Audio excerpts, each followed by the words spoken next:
Bueno, azte honetan ja karroxia da sartzen hasiko gara, Tuk, bezonuz. Bai, Beste ondo. bai, bastante ondo zaude. Baina arte toleratzen hasi ez da ondo. Bai. A ver, hartzinez. Korrikan noiz? Txoita okazu.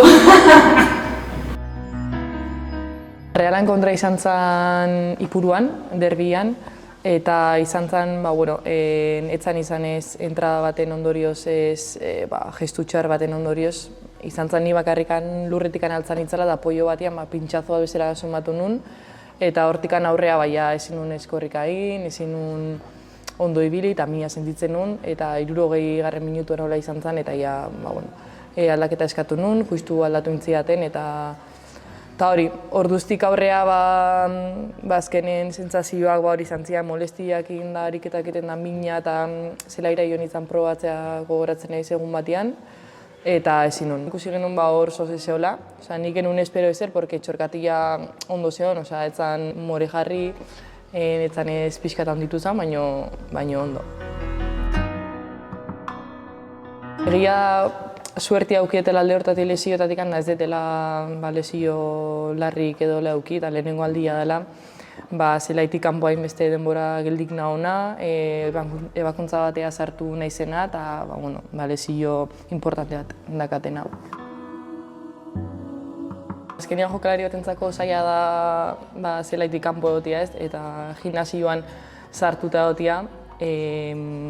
Azkenean lehenengo eguneko prozesuak oso zailak izan zian, zemin operazioa eta gero gabonetan fetxa, familiak endateko fetxa honak izan zian, baina niretzako oso zailak eta mingarriak izan zian, ze operazioa eta gero gaizki pasan nun minagatik da sentsazio txarrak izan zialako, baina orduztikan hobetzen jun naiz, gero gimnasioan izan deten bezala zelaitik kanpo beti jokalari batentzako zaila da, baina egia da jokalariak egunero ikuste ditutela, staffeko jende guztia beti galdetzen daula zemoz nahon eta beti ez balen bada egunero galdetzea jatela eta oso arropatuta sentitzen naizela eta zentzu hortatik bai falta mutatzetela